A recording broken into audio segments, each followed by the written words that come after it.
Hi, happy Friday, everyone. Thank you for joining us for the episode 3 of Light at the End of the Tunnel Let's series. And this week, very happy to have two exciting speakers. I'm, by the way, Heather Anson. I'm the managing director here at Anson Evaluate. I'm putting on these weekly webinars, or semi-weekly, as it were, to give you the information that hopefully will help your businesses thrive and survive through this.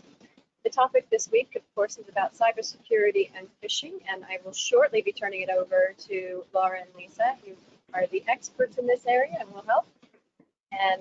But if you have any questions during this, please go ahead and type them in, because we will hopefully have some time at the end for some quick questions. All right, with that, I am going to pass it over to Laura and Lisa so they can introduce themselves and we can get on with it. Hey everyone, I'm Laura Spencer and I'm an apprentice solicitor at Digital Law UK. This is actually my first ever webinar. I've done this training in the past, but only in person. And then I'll pass over to Lisa. Hi everyone, I'm Lisa Ventura. I'm the CEO and founder of the UK Cyber Security Association, and we're a membership and trade body that helps with cybersecurity awareness and supports individuals and businesses to help them be a lot more cyber secure. So just that's our contact details as well, but the actual slides will be available for handout, so all our information will be on there as well, so you don't need to take any notes because all the information will be already written down for you. So next slide please. So we just want to first start off today by just basically introducing the topic and making you aware of how common cybersecurity breaches and attacks actually are. So this information was actually taken from a government survey, the Cyber Security Breaches Survey, which was carried out in 2019. And the survey found that in 2019 alone, so in a 12-month period, 32% of all UK businesses, and these were largely SMEs, so small to medium businesses, actually identified a breach or attack in their company. And what actually is quite shocking is that 30% of these actually result in a negative result. So that means 30% of these businesses actually lose data or assets or have a financial loss from these breaches. And the average cost of these breaches are actually £4,180 per company. So each company that identifies a breach, usually in the whole year, a lot of companies have several different breaches, and they do find that the breaches cost them about £4,000. Sorry, camera's just gone off. I'll just carry on. Anyway, that has gone up from last year. The amount has gone up, but the number of breaches identified has actually gone down. And I think what this shows is that although the wide number of breaches is slowing down and actually decreasing, the companies are now who carry out these breaches are now tending to focus on specific companies. So if you have been breached before, you are likely to get breached again. So I'm just going to move on to the next slide now. Oh, sorry, I missed the. So yeah, thank you. So this slide is relevant at the moment when you are working from home, but I would just want to point out that although it's relevant at the moment when you're working from home, remote working can take place obviously when you go back into the office. So these things that I'm mentioning now might be relevant when you're travelling to work, so maybe on the train, or when you're, say, you go to a meeting and you're working maybe in a cafe while you're waiting for your client or your customer to turn up. So the first thing I wanted to mention was Wi-Fi partitioning. You're probably aware of this, obviously, for when you're working in the workplace, you've probably got a business Wi-Fi and a guest Wi-Fi, which you then use, obviously give the password to the guests on the guest Wi-Fi and then use the business Wi-Fi solely for business purposes. And this is just hackers and people find a way in through your Wi-Fi network and then get onto your system. So if you have a separate Wi-Fi connection for each, for your customers and for your business purposes, it just helps to keep them separate, and you're not actually giving out your business Wi-Fi to a lot of people. And the next one as well, even if you can't partition on your Wi-Fi, because it might be difficult to do at home, is to use a VPN. So what a VPN does, it basically, you click on it and you can download these for free. Some of them are paid for, but there is free ones. So I tend to use the Setup VPN, which is like an add-on to the Chrome browser. So that one can be downloaded for free, and you select the place where you want to look like you're working, and then it creates an IP address so that individuals who might be looking for people's IP addresses can't actually see your true IP address. So it looks like you're in a different location to what you actually are, and that helps protect you.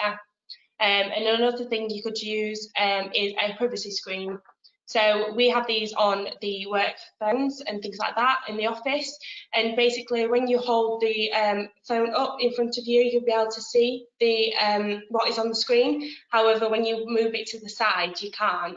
So this just helps when you, especially when you're on trains and when you're on public transport or in a cafe with a lot of people around you, or even working from home when you might have like family members all in a room where you're working. It just helps because you are the only person who can see that screen. Nobody else around you can. And another really important thing, I think that a lot of people forget about this, is home printers. A lot of people actually forget that when you send a document to the printer, it actually stores the information on there. So if you are using a home printer, a personal printer, I know when I was going to go to university rather than going into apprentice, I was going to take my home printer to university, and then I would have probably took that and then probably donated it to someone after I didn't need any more, rather than bringing it home. And obviously, if you use that printer and all that information stored on there can easily then be passed on to someone else. So it's best if you are using your home printer and it's not a proper work printer, you need to make sure you dispose of it in the same way as you would your work printer. And if you're not going to do that, it is best to just avoid using that printer and just wait until you get back into the office to print stuff out. And then the last thing I want to talk about on this subject before I pass over to Lisa is regarding free data sharing platforms. I'm not going to recommend like any data sharing platforms today. I just want to make you aware that a lot of the free data sharing platforms don't actually have the necessary data protection requirements on there. So they don't really have the correct encryption standards, or the servers which the data is stored on might be outside of the EEA. So it's just important to make sure you do your proper research before you start using a data sharing platform or a video conferencing platform as well. I'm now going to pass over to Lisa. Thank you, Laura. So I'm going to go through a few tips that will help you as a remote worker to stay more cyber secure. And the first one I'm going to focus on is using strong passwords. And it's really important to ensure that all your online accounts are protected with strong passwords. However, many still use the same password across multiple accounts, or even use some really basic things like just the word password or the pet's name, date of birth, any of those. And then all it takes is for one compromised password for a cyber criminal to take over all your accounts in that instance. They can then take leaked usernames and passwords and attempt to log into all your other online accounts, and that's a technique called credential stuffing. So passwords should be unique for every account that you hold, and should also comprise a long string of upper and lowercase letters, numbers, and special characters. And clearly it's difficult to remember all these passwords, so password managers are a popular tool in which to store them, and two that we recommend in particular is LastPass and KeePass. Second thing I'm going to focus on is the setting up of two-factor authentication. because having a strong password often isn't enough. And if your credentials are leaked in a data breach, two-factor authentication and two-step verification involves an additional step to add an extra layer of protection to your accounts. And that extra step could be in the form of an email or text message confirmation, or a biometric method such as facial recognition or a fingerprint scan, or even something physical such as a USB fob. The next thing I'm going to focus on is setting up firewalls, because these act as a line of defense to prevent threats entering your system and create a barrier between your device and the internet by closing ports to communication. And they can also help prevent malicious programs entering and stop data leaking from your device. Your device's operating system will typically have a built-in firewall, but in addition, hardware firewalls are built into many routers, so have a look to ensure that yours is enabled. The next thing to focus on is the use of antivirus software, because although a firewall can help, it's inevitable that some threats could still get through. So a good antivirus software can act as the next line of defense by detecting and blocking known malware. And even if malware does find its way onto your device, antivirus may be able to detect it and even in some cases remove it. Installing updates regularly and updates to your device software and other applications, while often it can be a bit of a source of annoyance, these are actually really important. And those updates will often include patches for security vulnerabilities that have been uncovered since the last iteration of the software was released. And in many cases, particularly with Windows, you can set updates to run automatically, so you don't have to worry about any downtime. Really important as well is backing up your data, because it can be lost in a number of ways, including human error, physical damage to hardware, or a cyber attack. Ransomware and other types of malware can enter your systems without you having a chance to spot it. While hardware backups are still an option, one of the most convenient ways to store your data is in the cloud, and that's a good way of looking at getting backup of your data. And finally, I'm just going to focus for a moment on encrypted communications. And there are times when you do need to communicate with your fellow workers, and it's common for emails to include sensitive information. So if your company doesn't provide you with secure methods of communication, there may be other options that you can use. Many mainstream messaging services such as Signal, WhatsApp and Telegram come with end-to-end encryption as a default or an option. But if you need to use email, this can be trickier, but there is an option to switch to specialized encrypted email providers such as Hostmail and Sendink. Okay, to you, Laura. Thanks, Lisa. So now we just wanted to highlight some of the recent cyber incidents that have taken place. So the top one, EasyJet, recently they've just published a statement. They've actually been targeted by a highly sophisticated source, which resulted in 9 million customers' data being accessed by the cyber criminals, which included 2,208 people's credit card details. And you might have seen in the news there's actually a lawsuit which is being put up against them now, which will probably come to light within the next couple of months. But there is a large amount of money because people are already jumping on the bandwagon and trying to get claims from them and everything due to what's happened. And the next one is the World Health Organization. So the World Health Organization put out a message a few weeks ago warning of fraudulent emails being sent by criminals posing to be them. And the same has happened with the US Centre for Disease and Controls, which shows that this is happening worldwide, not just in the UK. And they are actually requesting passwords and actually asking for donations to fund a fake vaccine. And then the final one is the coronavirus themed emails. These are ones going out to predominantly businesses who are going back into the workplace, containing attachments which are then infected with antiviruses or malware or even ransomware, containing fictitious safety measures. So things that you might use to protect those in the workplace, but they're using this to take advantage of the vulnerable people in today's world, and using this as an example to actually attack people rather than be genuine and actually help people. So now I'm just going to move on to the next slide, and we're just going to look at phishing. So phishing is when someone sends, well, it can be in any form. So phishing can be in the form of an email, a phone call, a text message. It can be anything, and it's when somebody sends you a message impersonating someone else, or it might be a message that maybe it contains a link, and then it contains a virus in that link. So it's basically an email that is an attack, basically. So the key thing to remember when it comes to phishing is that if you see an email or a text message or have a phone call and it makes you feel something, this is where I think you should take a step back and ask someone about it. I know when I turn my computer on in the morning and I look at my emails, I just look and I think, oh, I've got an email from Tim, or I've got an email from Abby. I don't really think, God, why have I got that email? It's then when you get an email and you feel something, whether that's happy, sad, confused, a bit scared, because a lot of the wording in these emails sometimes are a bit like violent, and they're making you wanting to do something urgently.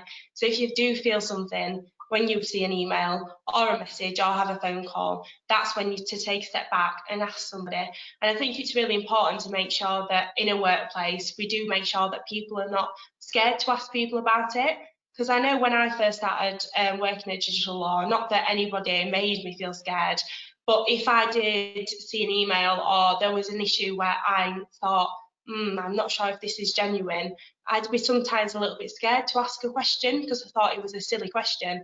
But I think sometimes you've got to really make sure that your employees or the people you work with around you know that a silly question, there's no such thing as a silly question when it comes to things like phishing and cyber attacks, because the result of such attack can be so catastrophic that you need to really double check everything, and it doesn't matter if you ask a silly question, basically. So things to look out for, Lisa is going to talk about these in a moment, but just some of the things to look out for is who the email is actually from. So if you get an email who is from somebody that you don't recognise, or say from a company that you think it's a bit suspicious, you need to look out for these things. So if you don't recognise a person, that is when you should be double checking. Obviously, working in a law firm or other industries in this area, you're going to get a lot of emails from people you don't know. But this is why you've just got to be really careful when you're looking at the emails. Another thing to look out for is unlabelled attachments, or attachments in general, which I will be talking about in a moment when I move on to the next slide. So next slide, please. So this is an example of one of the attachments. So this is an email that we actually got through to our admin account at Digital Law, and it was basically asking us to pay an invoice. We hadn't obviously got this invoice to pay. It was a phishing email, but if you can see that the attachment name doesn't actually line up to anything. And I know when I'm sending emails, and a lot of other people are sending emails, you make sure the attachment is actually true to name. So that is one thing you can look out for. And just the examples that I included below are just good examples of text messages you might receive that are phishing text messages. It is like really, you've got to remember that phishing can come in a lot of different forms, and it is important that even though it says your on the Santander one and on the right there, it says that your username and password has been blocked and you need to log in to actually change it. It's always best to just close that down, open up your actual online banking or whatever it is in a different browser and do it that way rather than clicking on the link. It is best never to click on the link unless you are 100% sure that is genuine. Next slide, please. This is another thing to look out for as well, who the email is addressed to. A lot of emails are addressed to people in particular. So I know when I receive emails on a daily basis, it says like, "Hi Laura," or if they don't know who I am, it might say hello. But a lot of the time it doesn't say like, "Dear Sir or Madam," or "To whom it may concern." It's a lot less informal and usually using names on emails. So if you do receive an email, especially from your bank or something, because they know who they're sending that email to, so they should include your name in that, whether that is just like Miss Laura Spencer or something like that as well. So next slide, please. And then the final one that I'm going to show you is one I received the other week. And this is one from the TV license, well, supposed to be the TV license. And this is just an example of where you should always double check the actual email address. So if you can see right on the left there, it just says tvlicense.co.uk. And that's what I saw when it first came up on my phone. And then when I clicked on the actual email address, it then shows you the full email address, which is obviously a phishing email address and not genuine. And that's obviously where the one wouldn't actually come from that email address. Thank you. I'll pass back over to Lisa now. Thank you, Laura. So I'm going to go through a few tips that could help you spot phishing email attempts. And the first one is look but don't click, because cyber criminals love to embed malicious links in legitimate sounding copy.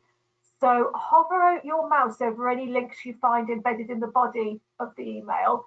And if the link to the email address, as some of the examples that Laura's just showed, looks a bit strange, don't click on it. And if you have any reservations at all about the link, don't click on it, and send the email directly to your security team to investigate. Look at analysing the salutation of the email. So is the email address very vague? So as we've just seen in the Barker's email, "Dear Sir or Madam," or "Dear Valued Customer."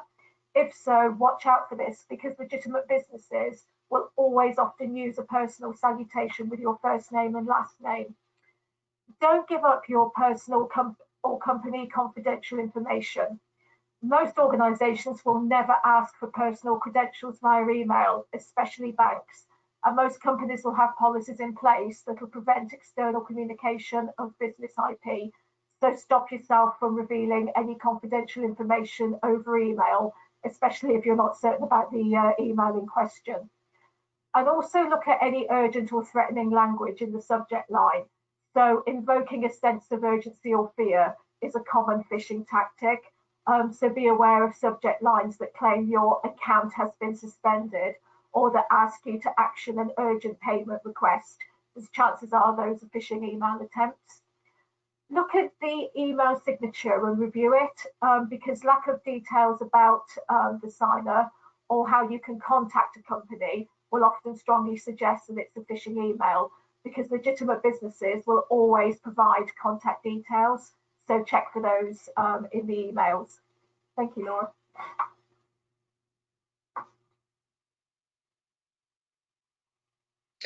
So now we just want to briefly talk to you about LinkedIn as well.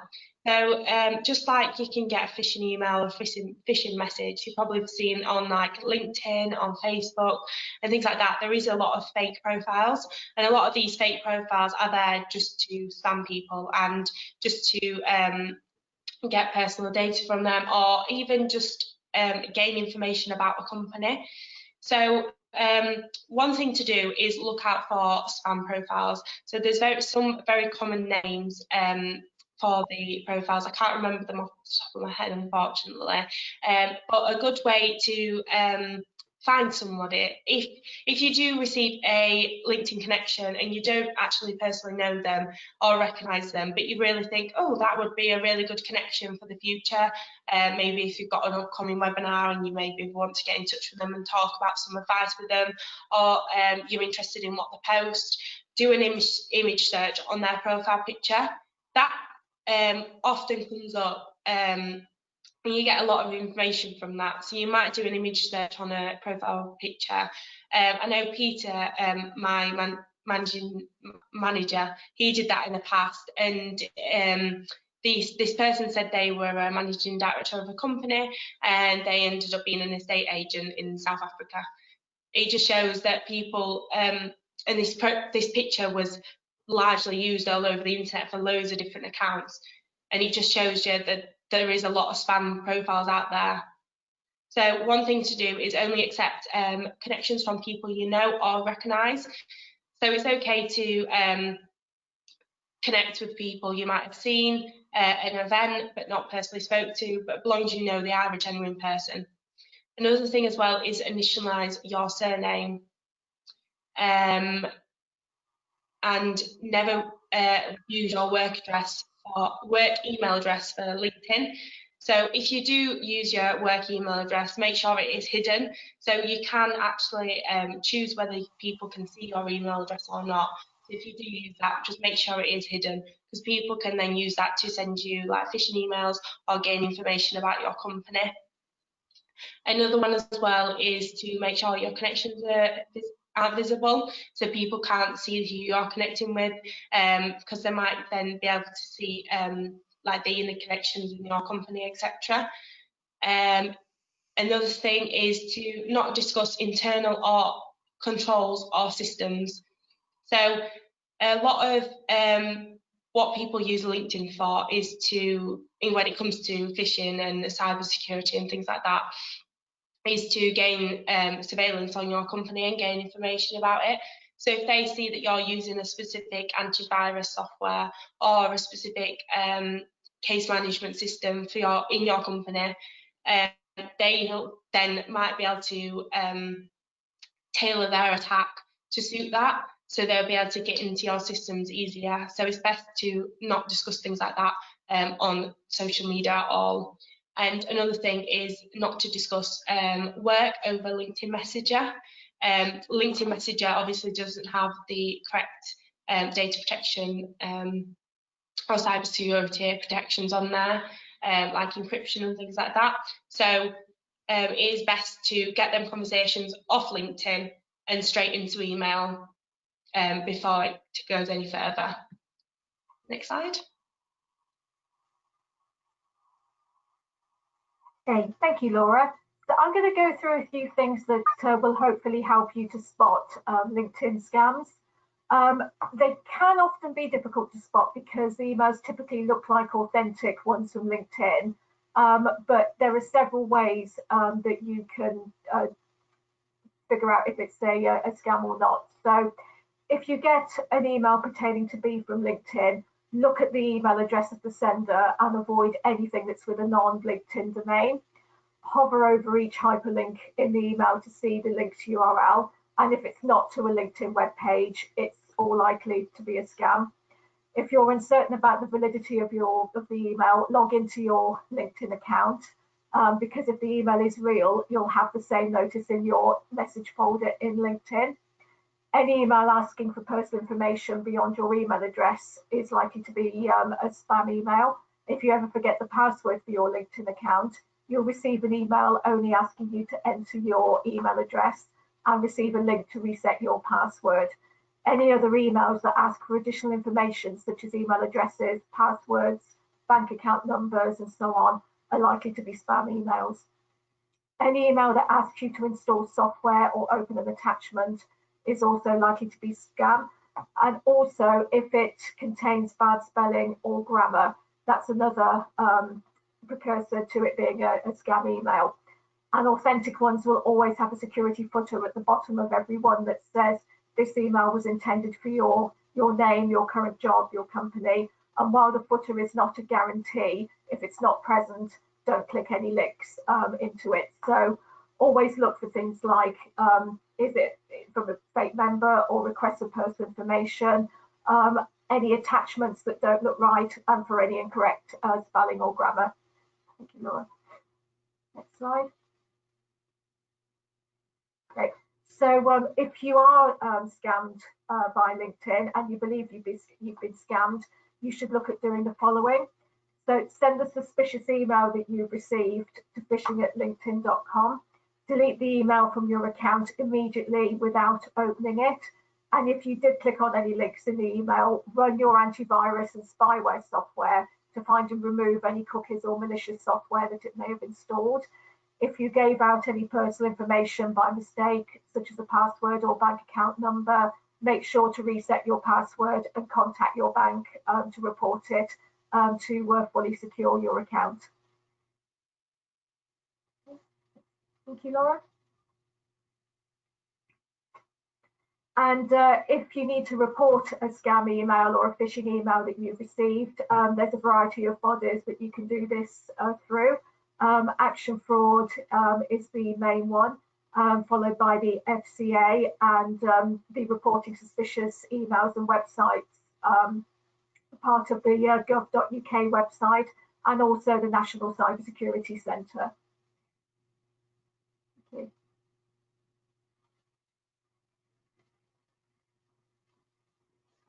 Thank you. And now it's just the last slide before we go on to any questions we might have. And I just wanted to basically touch on how you can prepare your company. So obviously everyone hopes that they will never fall a victim to a cybersecurity attack or a phishing email. But this is some of the things that you can do to prepare yourself if that should happen. So the first thing is to gather information. So you can do this by carrying out a risk assessment or just basically any assessment in general. So the things to think about is what information is valuable to you and your company, what assets do you have, what is their value and who might target them. And then once they are all written down and documentized, you need to then move on to prioritization.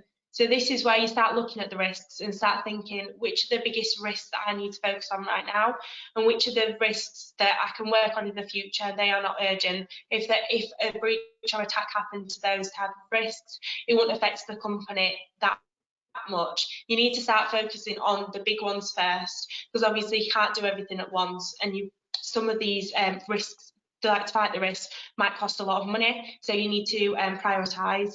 And then the step 3 is to take steps to manage these risks. So it is important that you start managing these risks from the top and working yourself down. So everyone in your firm should receive the training on cybersecurity and phishing. Just like any other training basically, and this needs to start at the executive level. You can't expect your employees at the bottom to be carrying out these steps, so like looking for phishing emails, etc., if you're not going to learn that yourself. So if you start with the top and work your way down, that is usually the best approach. So a good example for that is the NCSC board level toolkit, which can be found on the NCSC website. And another one is the NCSC exercise in a box. This is like a scenario type approach, which you can do online. There's also something you can download as well, and basically you could have a meeting and it gives you a scenario and it takes you through the different things that you need to consider. And then once you input all your feedback that you've got, so you might discuss this scenario in a group and then write down your answers. Once you input that, it gives you specific advice and things to look at which you need to improve on. And the thing always to remember is assume something will go wrong, plan for it, and then once you plan for it, test the plan, and then exercise the plan when it is necessary to do so. Thank you.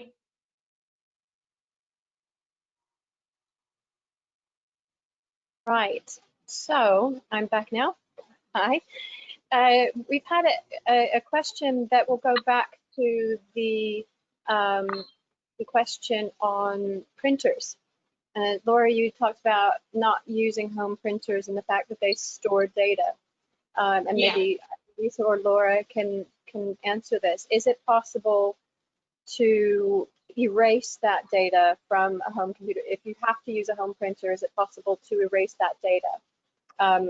In my knowledge, I think it was down to the model of the printer, but is there more information you can provide on that?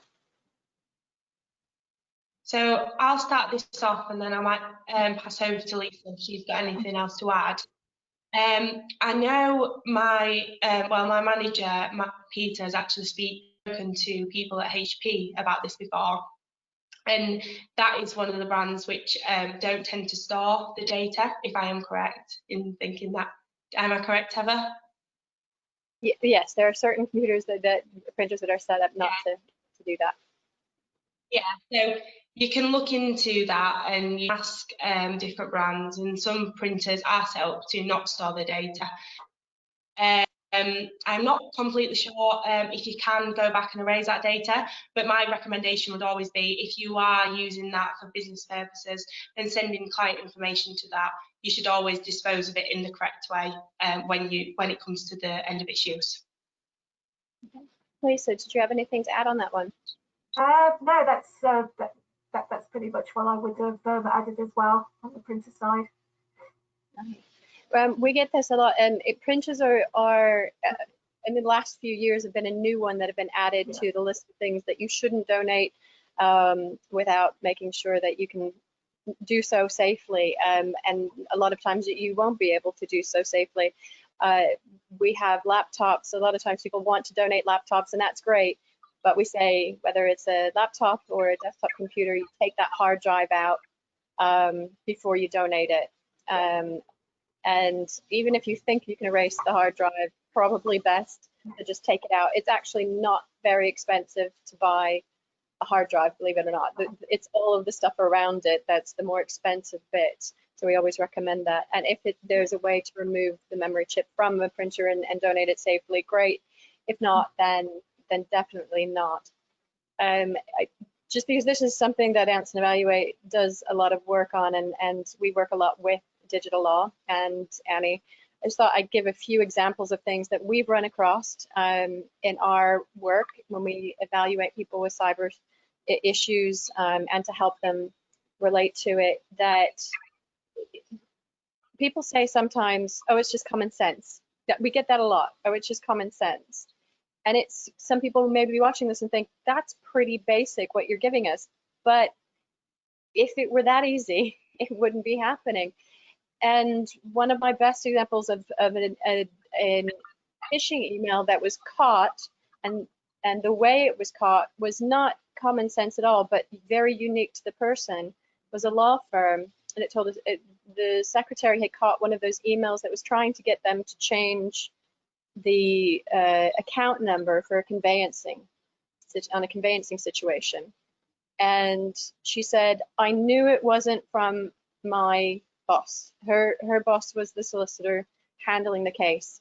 And she goes, I just knew it was phishing. I knew it wasn't from him because it was she checked everything else. The email header was correct.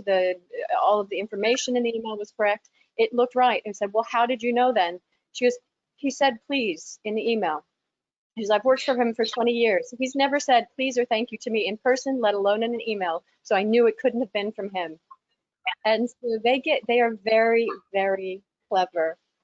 And the thing about passwords too, and I'm not sure if this was brought up, but the strength of passwords is great, but also not using the same password across different platforms, because we have passwords for everything these days, and a lot of people like to use the same password across everything.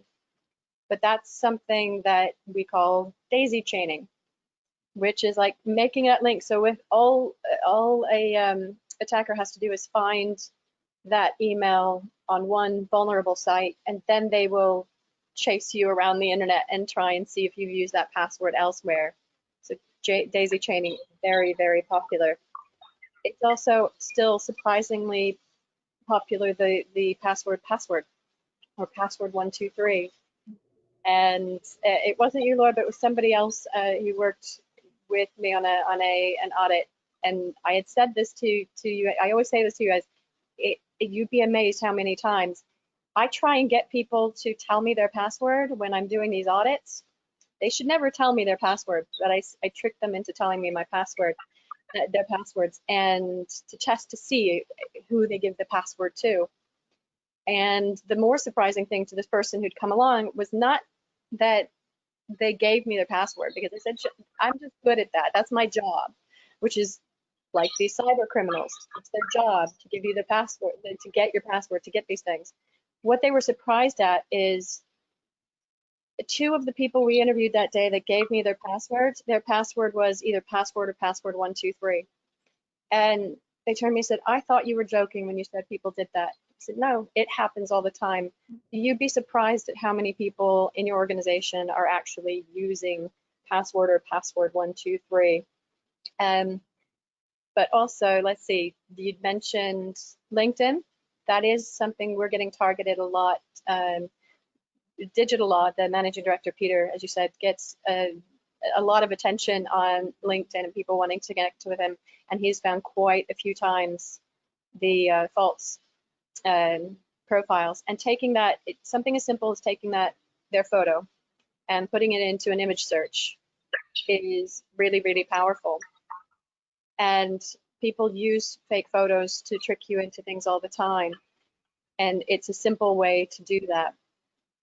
I don't know that we have any other questions, but I do know that it's very important that we empower people to understand that cybersecurity is a difficult thing. We are surrounded by it, and we feel sometimes that we can't stop it.